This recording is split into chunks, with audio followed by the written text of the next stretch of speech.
Man, to be honest, I don't even really know where to start with this video.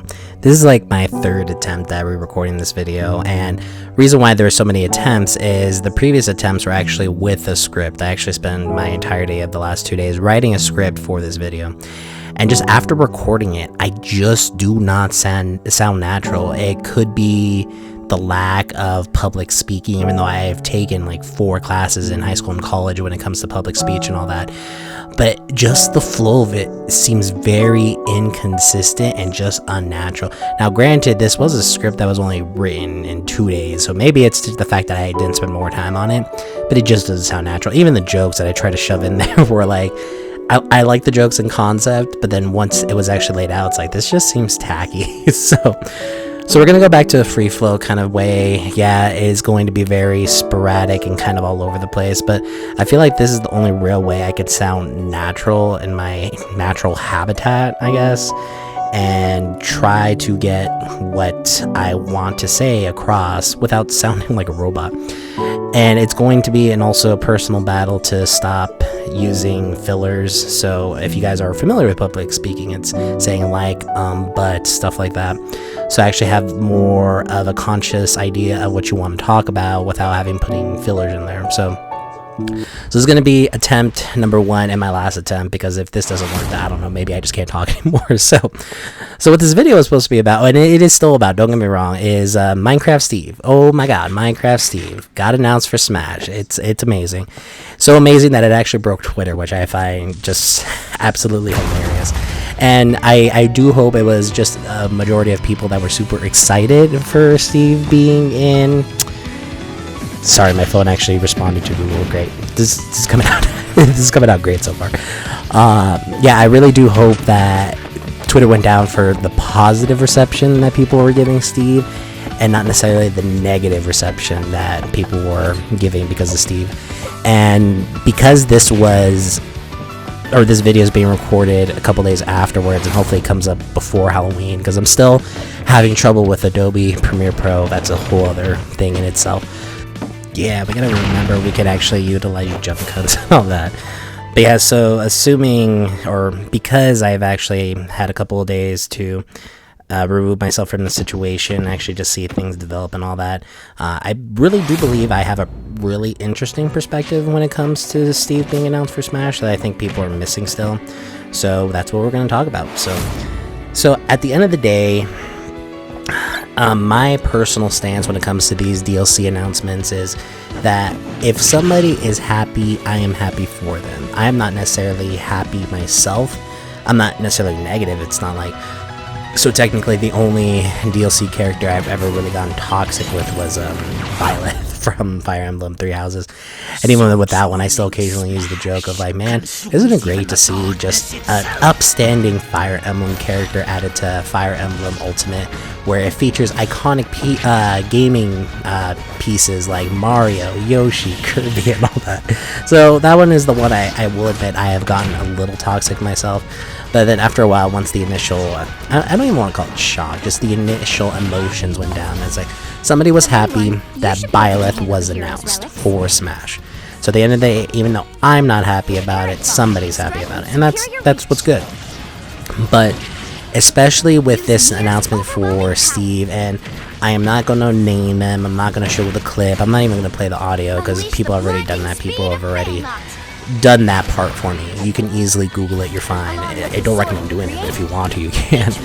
But there have been people that have just gone out of the way to be super negative about it, to the point just saying that, hey, if you like Steve, if you play Minecraft, you need to seek mental help. And it's like, okay, that's not a term, especially these days, you want to throw around, but it's definitely not something that you want to throw just because somebody likes a video game.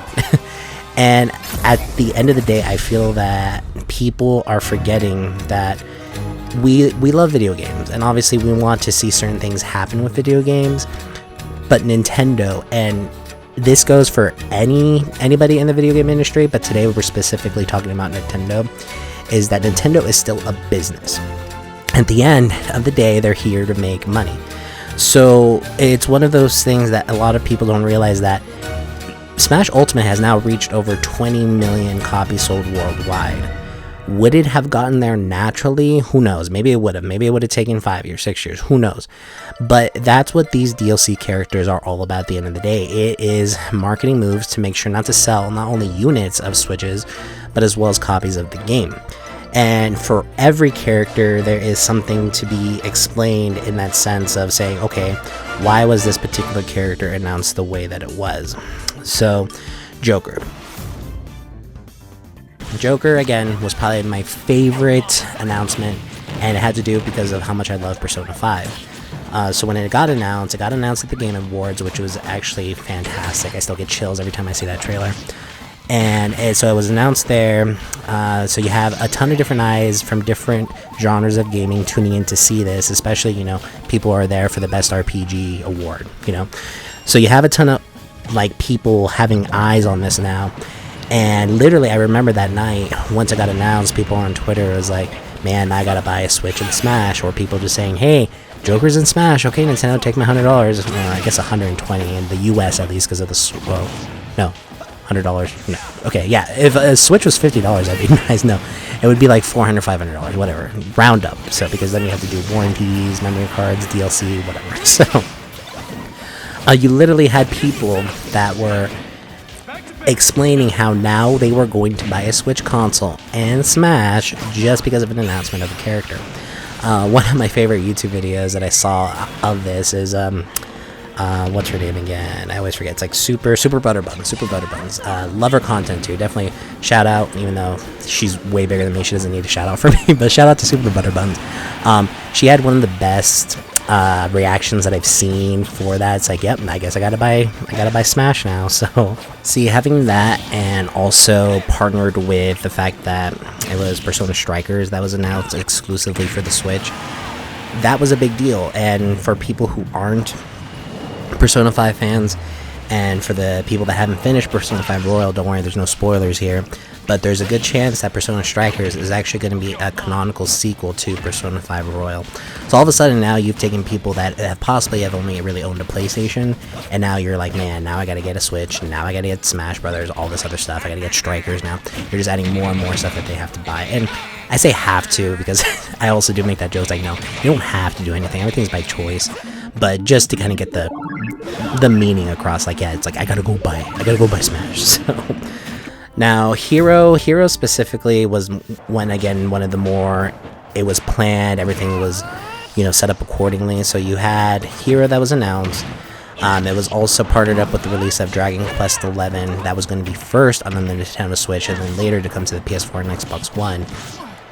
And then I remember when they had that announcement, they also dropped the previous installments on the eShop. So it's one of those things that I was like, yo, like, you have an older generation of RPG players that are like, man, that I can play all the Dragon Quest on the Switch. Why wouldn't I pick up the Switch?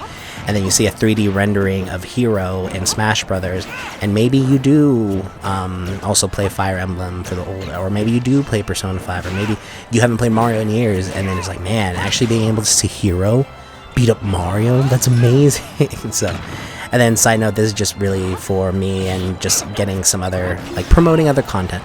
There was a guy that actually did his own version of the Hero announcement. So essentially it's still the trailer of Hero with the song I Need a Hero in the background. Man, that trailer was bomb. I love that trailer. It was pretty epic.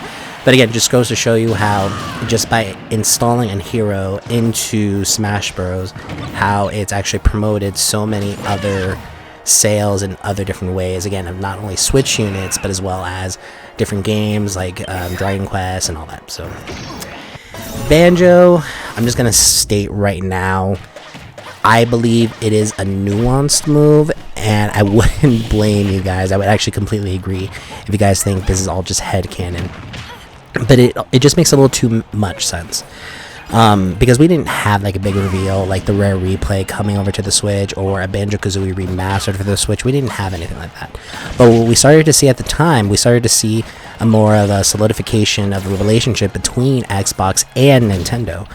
You had Minecraft on the Switch. You could actually do crossplay with Xbox, and a lot of people don't remember back then, and they're still kind of that way now. But Sony was very, very hesitant of actually promoting crossplay. They were actually the last people to hold out before finally giving in. And then eventually Microsoft or Xbox, whatever you want to call it, they're the same thing pretty much. They actually sent out an update where you can sign in on an Xbox account and started earning achievements on the Nintendo Switch and then eventually PlayStation. So it was one of those things that you had that solidification of that relationship that possibly could promote, you know, Xbox saying, hey, you want another IP? We'll give it to you. And then everybody thought it was going to be Master Chief, but look what ends up happening. So now with Terry is a more like regional thing, and again pushing those 20 million sales worldwide. So it was, man, what I gotta remember is I can actually do jump cuts this way, because it's not something where it's scripted, and if you do lose your flow all of a sudden you're like, man, I gotta re-record that whole section. I could literally just stop what I was saying, stop recording, start recording again. Hey, it's natural. So, but yeah, Terry was more of a regional thing. For a lot of people who don't realize, Smash Brothers was actually made by Sakurai because he felt bad for people who couldn't play arcade fighters well. So he wanted to actually pander, I use the word pander in a nice way this way, to the casual crowd and just have fun playing a fighter. But there were some nuances in the game where it could also be applicable to the core base as well. And we've seen that develop more over the years. Despite Sakurai saying he doesn't promote the competitive side, I think he still like appreciates it and like respects it, even though he doesn't promote it.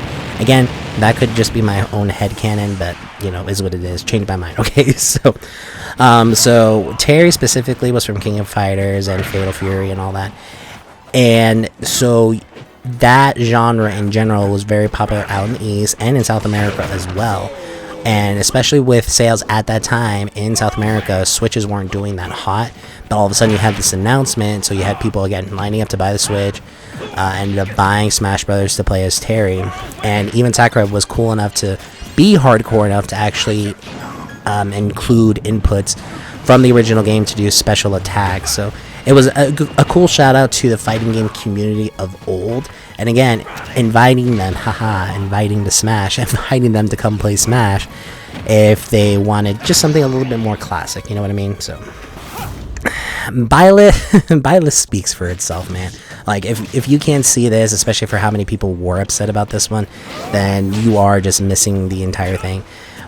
End the season pass with a Nintendo character, with a Fire Emblem character to help promote the sales of Fire Emblem Three Houses. Again, this one not necessarily was to move Switch units, but more necessarily like, hey, Three Houses is a thing still. You want to go buy that? We'll put Byleth in the game, and you should go play Three Houses. So it was very simple, and then it also helped them by saying, hey, just so you know, we're doing one more fighter pass. And so then people were like, okay, we get it, we understand, you're helping us out, we'll deal with it. But then we got Min, which was the lack of energy there, and then we got an explosive energy in Steve, for better or worse. So I do kind of want to leave everybody on the note of, hey, it makes sense for Steve to be in Smash. Literally, and I just found this out recently because I thought it was still Tetris, but apparently Tetris only counts if you count all of its iterations. But Minecraft is now officially the best-selling game of all time because of its one copy, of how many times it's been sold. So literally, if you have the best-selling game of all time, why would the game celebrating gaming not want to include that into it? You know, it just doesn't make sense to me. And I do have a video coming out soon. Obviously, we talked about the Nintendo side of it here, but I do intend on releasing a video soon explaining how the video game industry is still just a business. It's here to make money, for better or for worse. And so when people do get upset because they see inclusions that they weren't particularly happy about, that's understandable. But when you take it to the extremes of saying somebody is mentally ill, you need to go see a therapist or whatever, well, I guess I get to at least use this joke one time.